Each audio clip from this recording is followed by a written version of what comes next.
What if everybody got the same social security check? Well, $1,660 to be specific. That is the idea proposed by the Congressional Budget Office to save Social Security.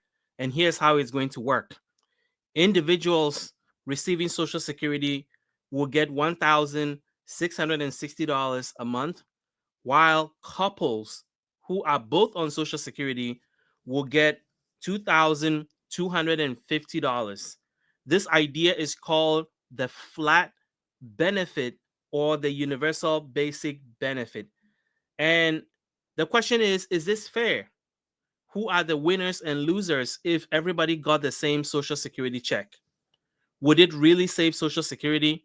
That is what I want to talk to you about. My name is Kwame Kwade. I am a government benefit expert. For 15 years, I've been helping seniors get the retirement benefits they deserve. I create content on Social Security, Medicare, Medicaid, food stamps, and other personal finance issues that affect seniors.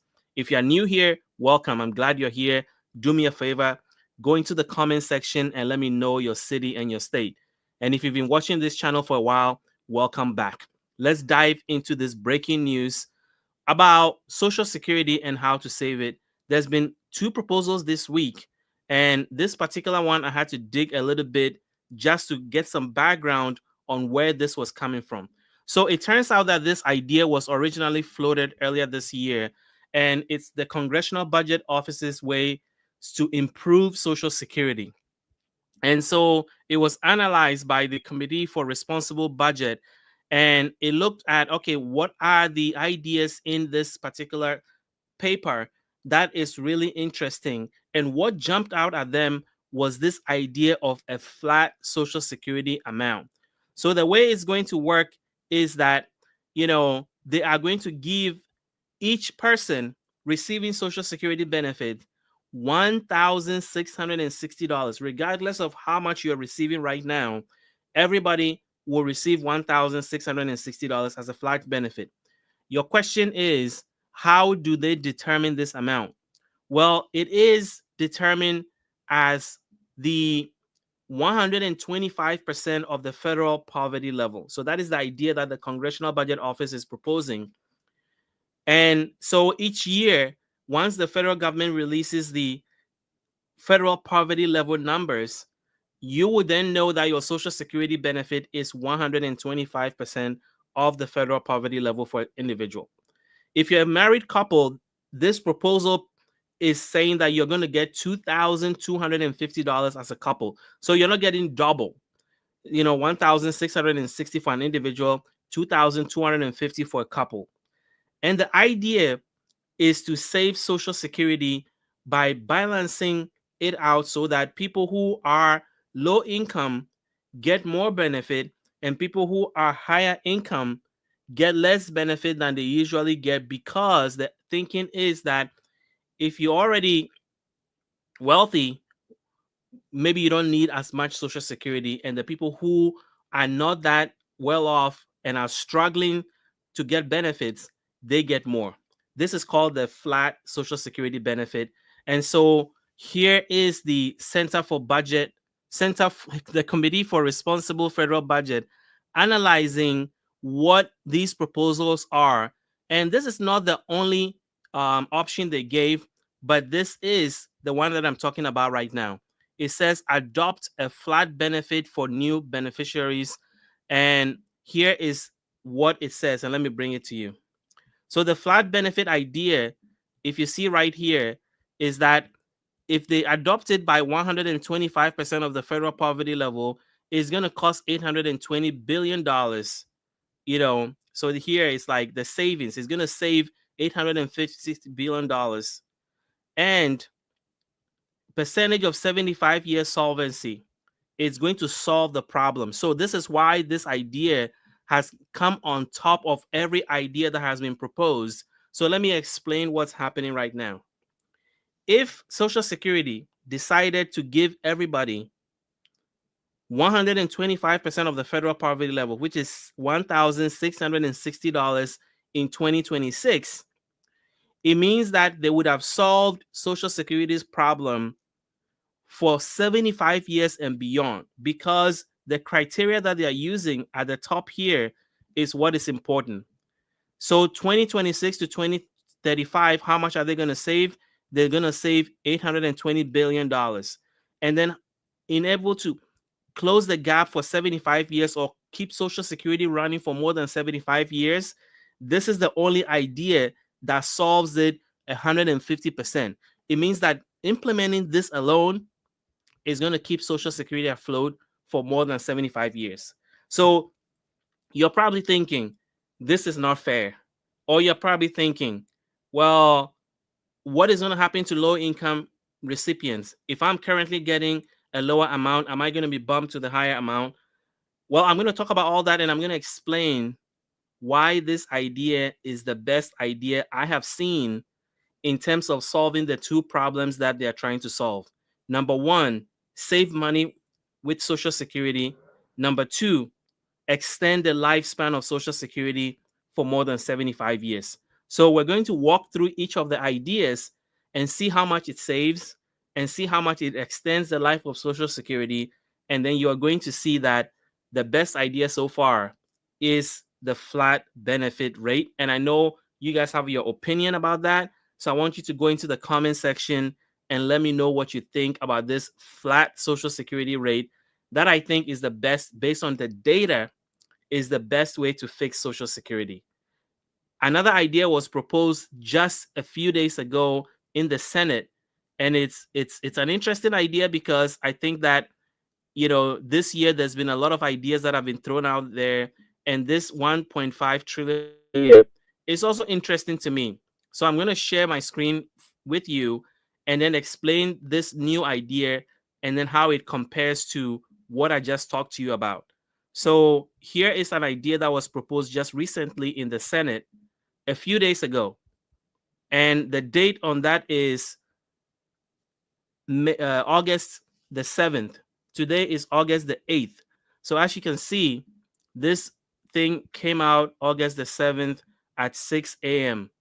And it's a $1.5 trillion investment to save Social Security. But this does not fully save Social Security. It only saves it 75% of the way. And so now let's go back to the idea that I was just talking to you about that gives the flat rate. And then let's compare it to all the other ideas that are out there to save Social Security and put more money in the pockets of seniors. So this is the analysis that was done by the Committee for a Responsible Federal Budget. And they are a nonpartisan organization that looks at federal budget. So when the Congressional Budget Office came out with its ideas of how they think Social Security should be saved, the Committee for a Responsible Federal Budget then took all the ideas and analyzed them. And they wanted to see between 2026 to 2035, which is 10-year period, how much money is each idea going to save?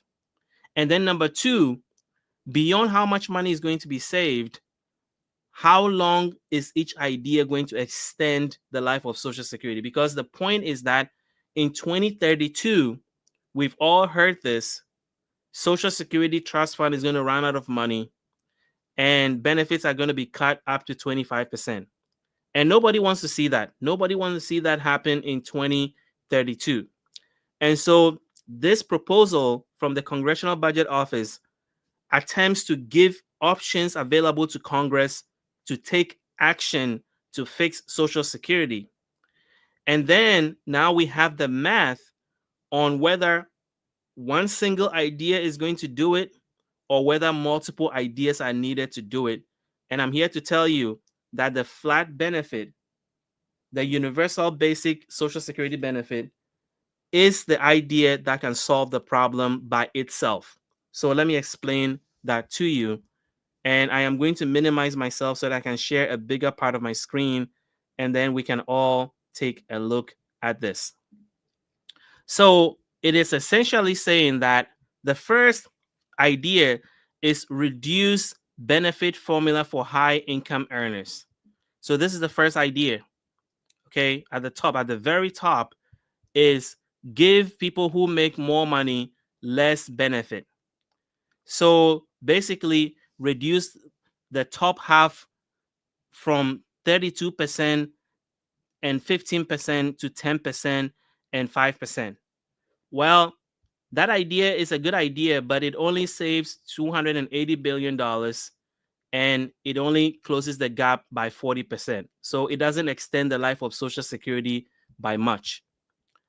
And there are various ways to reduce how much the top earners are getting. And by 2034, it actually only saves $70 billion and it it only covers 20%. So that's not a good idea by itself to fix Social Security on its own. So that's the first idea. The second idea is to adopt flat benefits for beneficiaries. That's the one I'm talking to you about right now, is that everybody gets $1,660, which is 125% of the federal poverty level in 2026. Well, what does that do?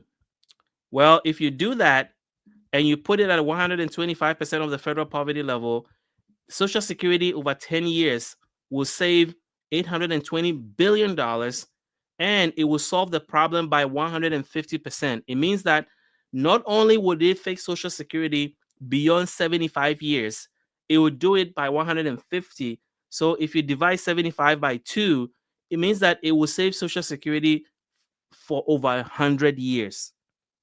115 probably, to be exact, by making everybody get the same rate, which is $1,660, which is 125% of the federal poverty level.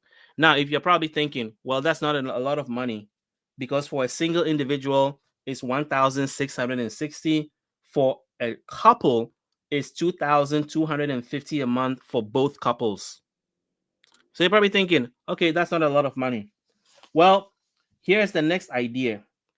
They can even go further. So according to the same analysis, they're saying, okay, if you don't like 125%, how about we adopt a flat Social Security benefit at 150% of the federal poverty level? If you do it at 150% of the federal poverty level, each person is going to get $1,990. And it still solves the problem. It still solves the problem by 115%. It means that we are still going to save Social Security for 75 years and beyond. And we're going to save $400 billion right here. $400 billion in the 10 years when it's adopted. So not only does it save money, it also fixes Social Security. So that is 150% of the federal poverty level is $1,990. All right. Now, let's look at the other options so that you can see why I think this is the best option.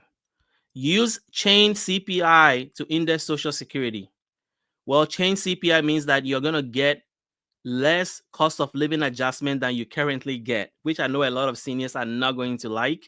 But that idea is terrible anyway, because it only saves $260 billion and it only extends the life of Social Security by 10%. So if you reduce cost of living adjustment on its own, you are not saving Social Security by a lot. You are only addressing 10% of the problem. All right. Now let's look at the other option. Raise the retirement age by 2 months per year to age 70. So what that means is that starting in 2026, raise the full retirement age by 2 months every year until it gets to age 70. So that's going to take quite a while to get there. So maybe 15 years to get to age 70 before we get. So, but the point is that every year you increase the retirement age, the full retirement age, by 2 months. So 2026 is going to be it's already 2067. So 2026, the full retirement age is 67.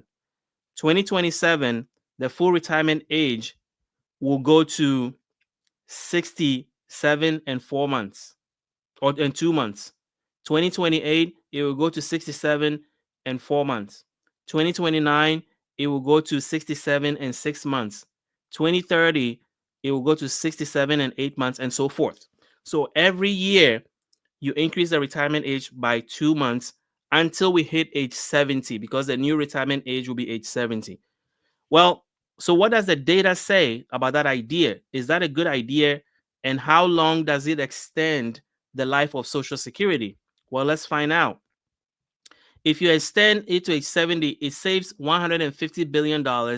It only solves 35% of the problem. So it's a good idea, but it only takes us 35% there. So now we need other solutions to add to that to continue to improve, because remember, we're trying to save Social Security for 75 years and save money in the meantime. And this idea of raising the retirement age to age 70 would only get us there, 35% of the way. So that idea is not the best on its own. Another idea is require SSDI applicants to work 4 of the last 6 years instead of 5 of the 10. All right. So here, people who are on disability are going to feel some pain if this is implemented. It means that when you apply for disability benefits to be eligible to get SSDI, which is Social Security Disability Insurance, currently you should have worked 5 years of the last 10 years. Now they want to change it to 4 of the last 6 years. So they've shrinking the period where you should have worked. And so 4 of the last 6 years instead of 5 of the last 10 years. By changing that rule, they're going to save $70 billion. But it does not tell us how it's going to extend the life of Social Security. And there's a footnote, there's a star here, and the footnote is saying that they did not estimate how much is going to save Social Security. So that does not help us. So we're going to move on to other better ideas on the list. The next one, which Congress does not like to do, is raise or expand payroll taxes. So let's look at each idea.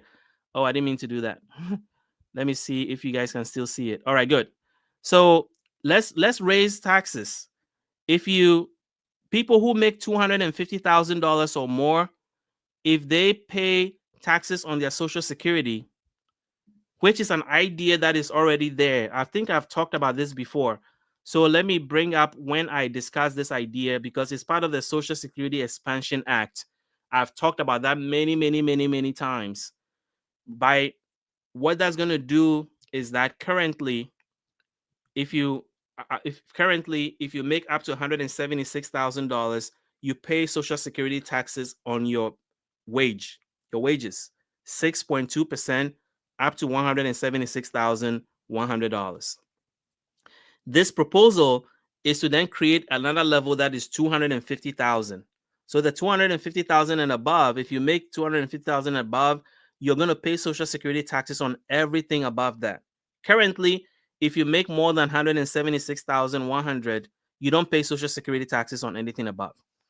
So the new idea that I'm trying to tell you is that they are saying that if you subject wages above $250,000 to Social Security payroll taxes without crediting additional benefit, you are going to save $1.6 trillion.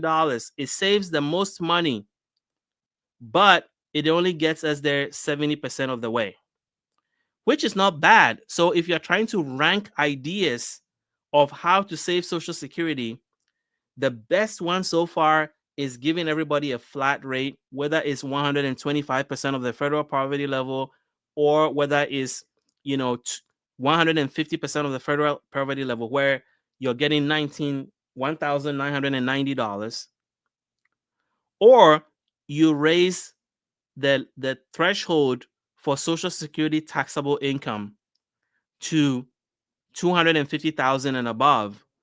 So if you make more than $250,000 and above, you're going to pay Social Security taxes on any income above that.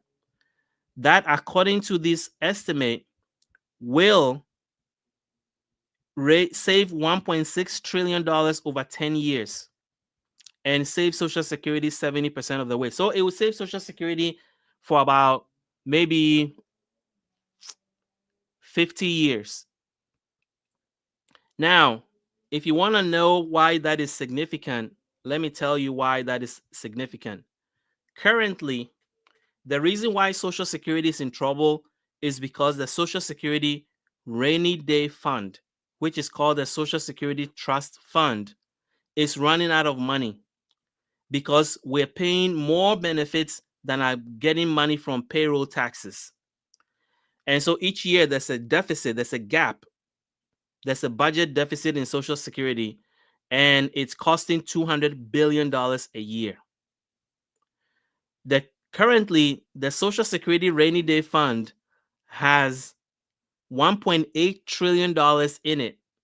And if we keep taking $200 billion every year, by 2032, there's not going to be any money left. That's why you're hearing that Social Security is going to run out of money, because by that time, the rainy day fund is going to be gone. And then we can only rely on money that's coming from payroll taxes to pay benefits. So if the trust fund currently has $1.8 trillion, and this estimate is saying that if you make people making $250,000 or more pay Social Security taxes, we're going to save 1.6 trillion. You can see that that's a big amount, because that's almost all the money we currently have in the Social Security Trust Fund. But it's only going to save Social Security 70% of the way. The next idea is to increase taxable maximum to cover 90% of wages while crediting additional benefits. So what that means is that the first one, you pay more Social Security taxes, but you don't get more credits, because more credits means that you make more, you get a bigger check. And that's going to save us 1.6 trillion. Well, the other one is do that, but don't give people, don't give people credit, and it's going to save 800 billion, but then it's only going to save Social Security by 20%. And then the other idea, the final idea, is include all newly hired state and local government workers in Social Security. That's going to save $180 billion, but it's not been estimated. What does that mean? It means that if you're hired by your state or your local county, local government, you usually pay into a public pension. But now this will change and make sure that they all pay into Social Security, because public workers, state and local government, don't pay into Social Security. They pay into public pension. So now they're going to be brought under Social Security.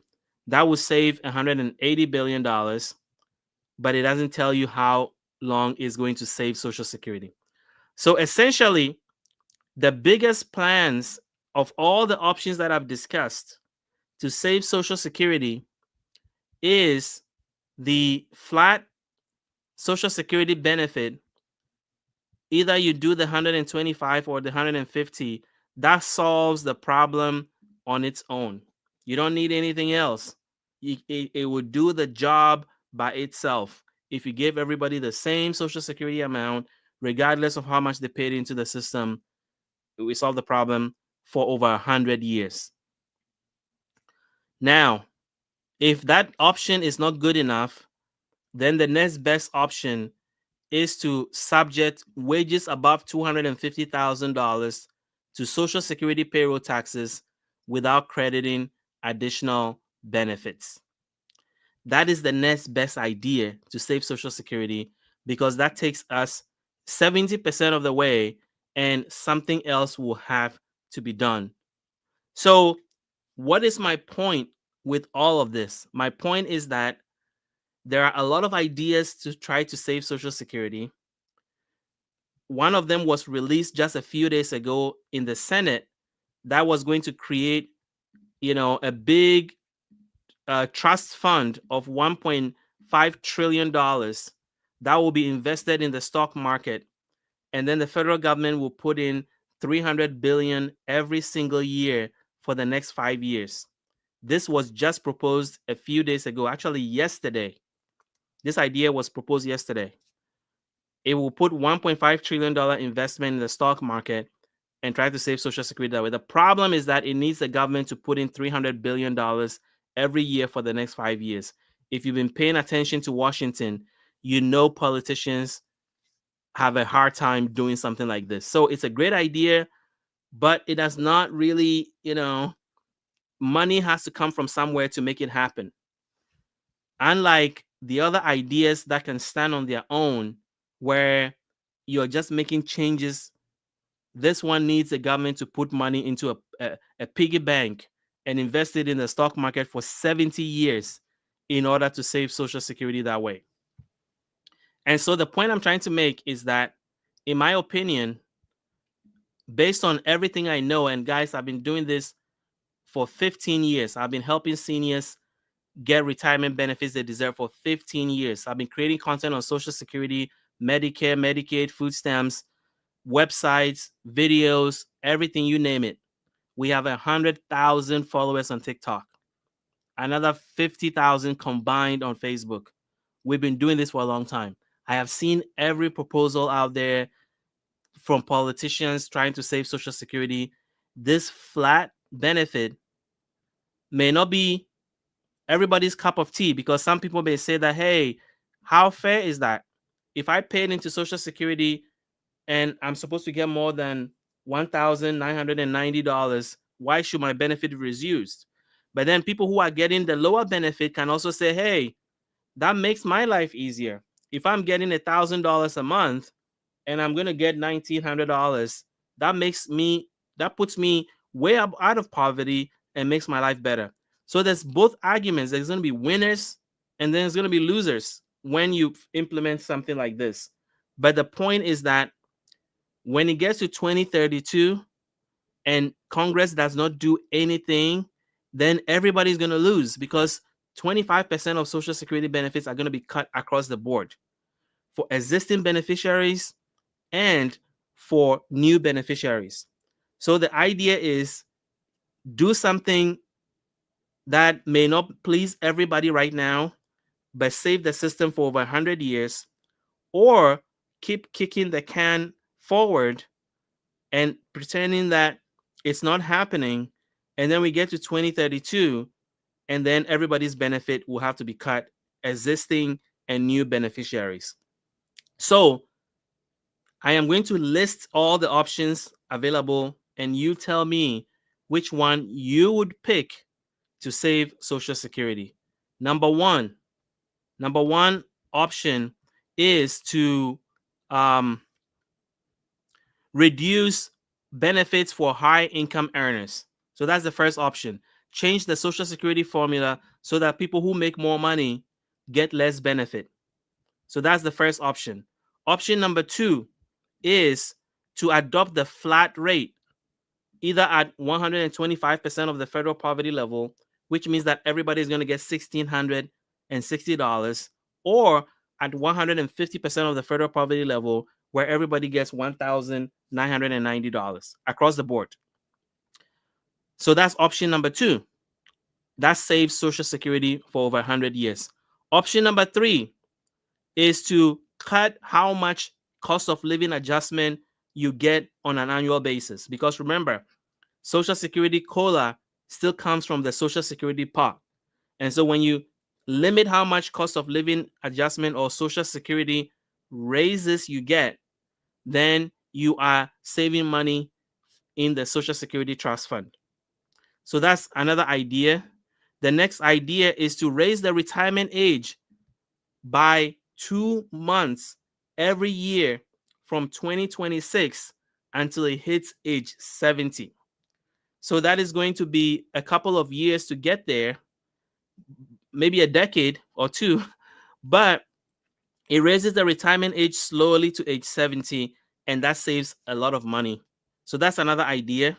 The next idea is to require people who are getting Social Security disability, is going to tweak the rule, one of the eligibility rules, that is requiring them to have worked 5 of the last 10 years, and now we're going to shrink it to 4 of the last 6 years.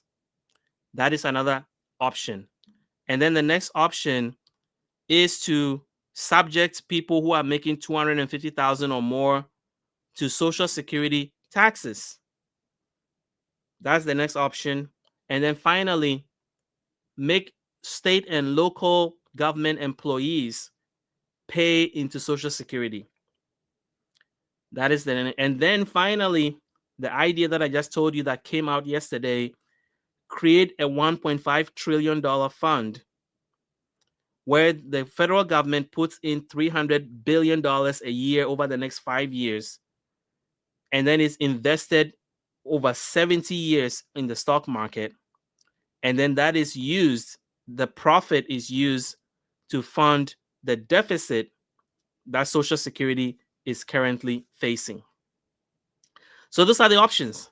So, in my opinion, as I have shared and I've made my opinion clear, I think that of all the ideas right now on paper, I'm not saying that this is what I want, but I'm just telling you that on paper, based on the analysis by the Committee for Responsible Federal Budget, a nonpartisan agency, they've analyzed all the ideas, how much it saves Social Security, and how much money is saved.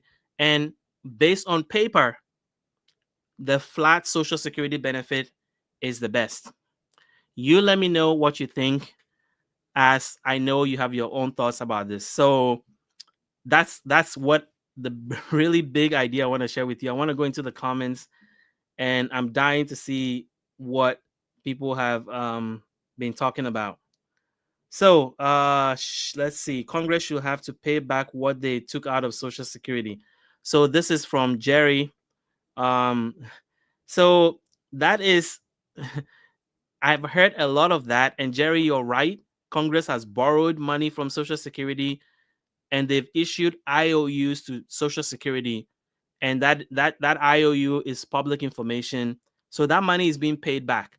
But even if Congress paid all of the money that they borrowed from Social Security, it's still not going to solve the problem. It's still not going to fix the gap, the 200 billion gap I'm talking about. Something drastic will have to be done. And so one of these painful options needs to be done, you know, and so we have to make a bigger decision. Yes, all the money should be paid back, and they're paying it back. If you go to the Social Security trustees website, you will see in detail how much money Congress has borrowed, what it's the IOUs that the government owes, and how much is being paid back every year. That's public information. You have access to that information online. So I agree with you. They need to pay it back. All right. Mark Mark Hill is saying that raise taxes is the better option on high income earners. You know what? I think if you know, that is probably the easiest solution that affects a small population but solves a big problem. If you raise taxes on people making $250,000 and above, it only affects 6% of the population. 6%. But solves a bigger problem. But the problem is that Congress needs to have political courage in order to do this.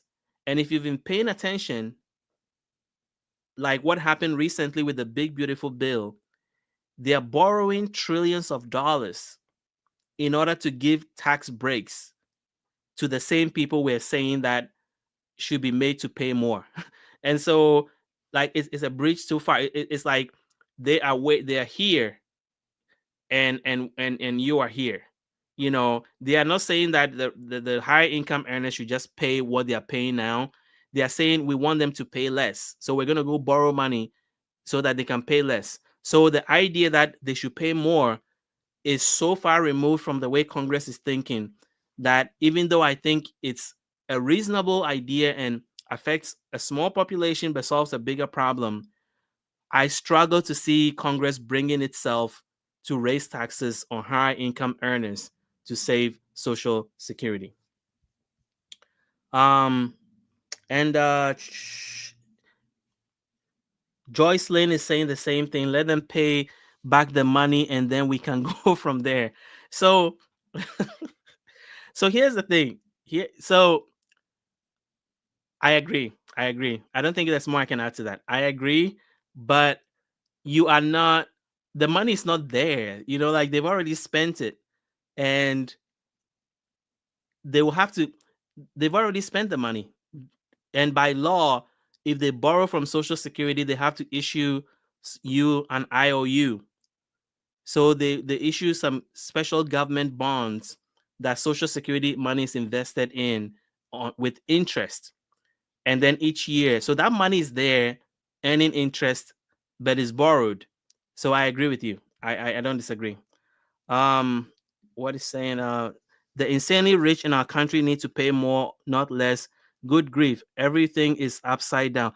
Well, that's where we are. So I wanted to explain to you how far removed we are from that happening. Even though it's an idea that will solve the problem, if you've paid attention to what happened recently with the Big Beautiful Bill, essentially they cut $2 trillion from Medicaid, food stamps, and other programs targeted at low income people. And then that alone could not pay for the tax cuts towards the high income people. The Congress had to go borrow $4 trillion on top of that so that they can finance the tax cuts. This is all public information. Guys, I've always said that I'm not political. I speak one language, which is how to strengthen Social Security and Medicare and protect them for the future. That's all I do. So if anybody brings an idea that I think is good, I'm jumping on it.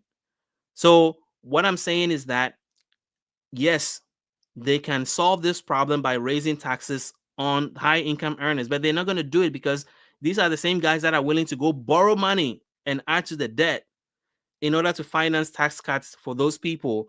Do you think they're going to bring themselves to raise taxes on those same people? I don't see it happening. I'm just being honest. Um, let me see other comments that we have. So here we are. This person is saying all expenses will go up and up through the years. 1990 will become the new poverty level. You know what? At the rate at which we're going with inflation, I don't disagree with you. I think that if inflation is not kept in check, what you're saying is exactly what's going to happen. But here's the deal though. 1990 is 150% of the federal poverty level. So that's this one right here. 150% of the federal poverty level as of 2026 will solve the problem over 100 years, in my opinion, based on what they're saying. It's not my data, it's their data, and it will save $400 billion. So it is a viable option, but you're right. But the thing is that every year they will be adjusting it. So it's not going to be permanent 1990. Every year when the federal government releases their federal poverty level numbers, they're going to adjust Social Security to match 125% of that number. So it is going to go up slowly. It's not going to go up a lot, but it's going to continue to go up slowly based on the new federal poverty level numbers. So many people cannot work anymore because of COVID. I think maybe this is probably about the raising the retirement age. I agree with you. Raising the retirement age is probably the least popular of some of the ideas because it affects low income people the most, and it's also not fair to people who've worked 35, 40, 50 years and want to enjoy retirement, and they are told they have to wait extra years in order to get the full benefits they deserve. So I don't disagree. Um here is uh Cat Aaron Davis. Use tariff, raise cap, raise the FICA amount, lower taxes. I mean, all of the above. But the thing is that, when you put too many things in the pot for them to deal with, you may get nothing. That's what I think. Congress, if you give them too many options, they're going to argue about it. But if you give them one thing and you keep hammering it away, you're probably going to get a lot of people to get along. Uh,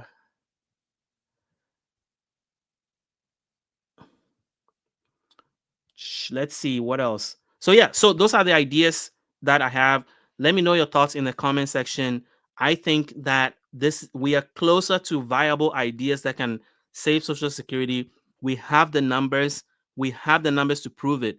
So, like, we are not out of the blue talking about ideas. We are not doing pie in the sky ideas. We are basing these ideas on data, and the data shows that certain ideas are going to save Social Security better, certain ideas are not. And so we have to focus on the ideas that will fix the problem once and for all, and not try to put a whole bunch of ideas together, because that's when politicians get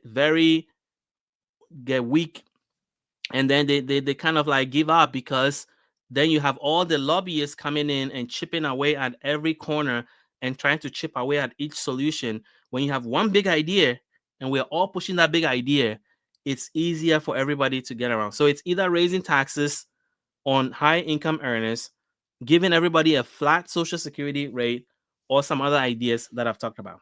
So, guys, one more idea I want to share with you in a second, but very quickly, if you have not called our Medicare partner chapter, you are missing out on benefits.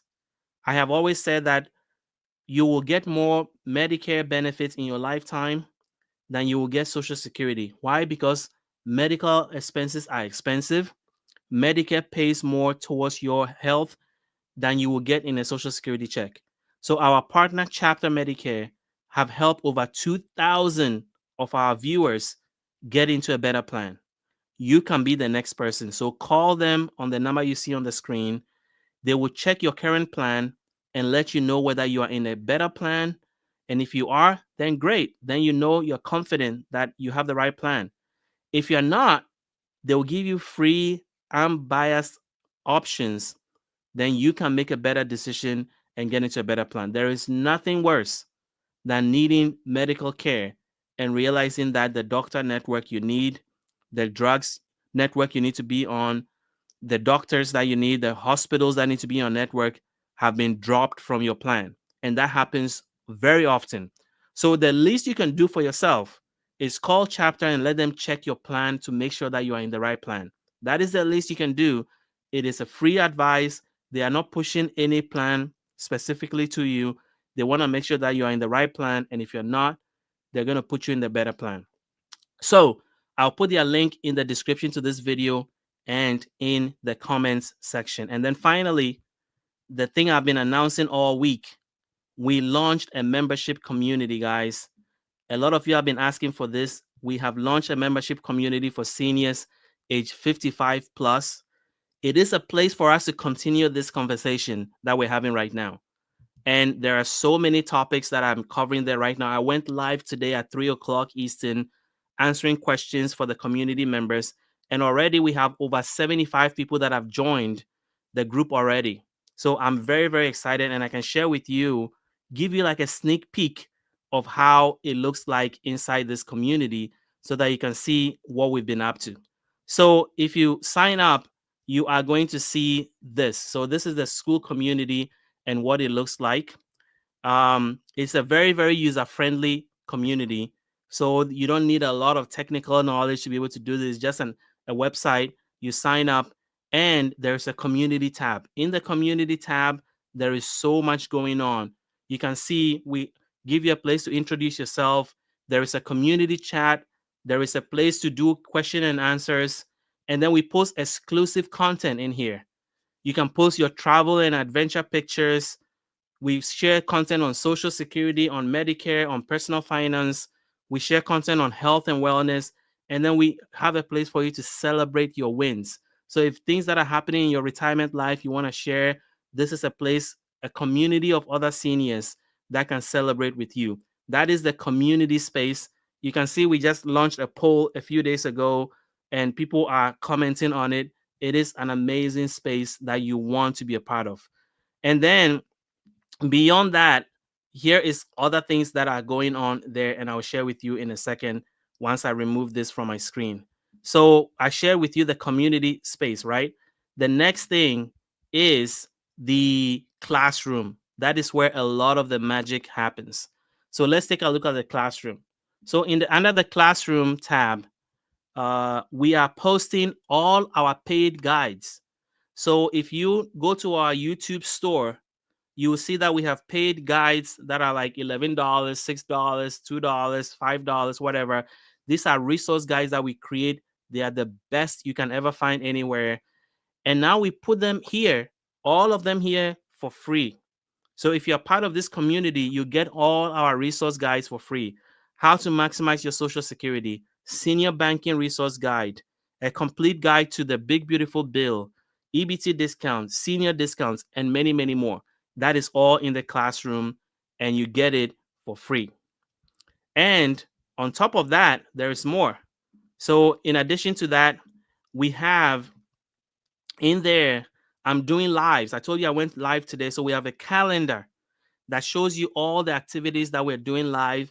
And on Fridays, every Friday, I go live in this group at 2 or 3 p.m. Eastern to answer your questions, to share additional things that I am learning that I want to bring to you, to this private community, so that we can learn more and maximize our retirement. And so that is another feature of that group. And there's more. I want to share some more with you. So in addition to that, we have other activities happening. So what's the next thing? Here is the live. So the live I did today, I posted the video in there. So video from the Q&A today is I messed up the date. It's supposed to say August 8th on the top one. But I did a live today at 2 p.m. Eastern, and I posted a video in there. So you can see that and other videos that I'm creating. I'm adding them all to this community. And then one more thing before you go, I want to share one more thing with you. So in addition to that, we have a place. If you sign up, there is a place that you can start and learn everything about what this community is about, what the guidelines are, how to, if you want to even download the app so that you can see it on your phone and keep in touch. And just to encourage you to be able to participate and in the group and connect with other seniors. The main goal is to allow you to connect with other seniors and who are on the same journey as you are, who understand what you're going through and can support you. But most importantly, we are also there to give you more resources. So these are some of the topics we're going to be covering.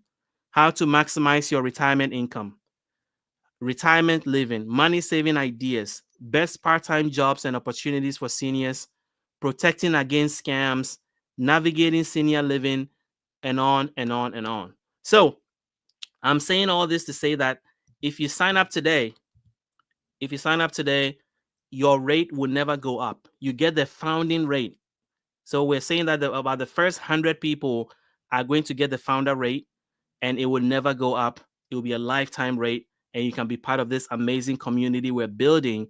And as I said, we launched a few days ago, and over 70 people have already joined.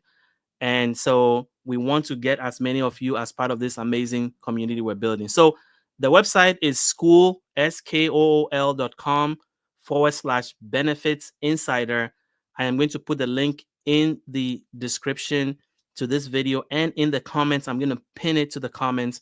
And I can also put it in the comments right now to this video so that you guys can check it out and see if this is for you. And then you can join today. So I am excited. I have poured a lot of resources into this. This is a vision that I've had that I wanted to build for a long time. And I finally found a platform that is user-friendly enough to do it. And so we've been really excited to have done this. And we're looking forward to build the biggest community online for seniors in retirement that helps you maximize your retirement and get every dollar, every discount, and every advantage that you deserve. So join us. I am glad that you joined me this Friday evening. If you're new here and you like what you heard, hit the like button, hit the subscribe button.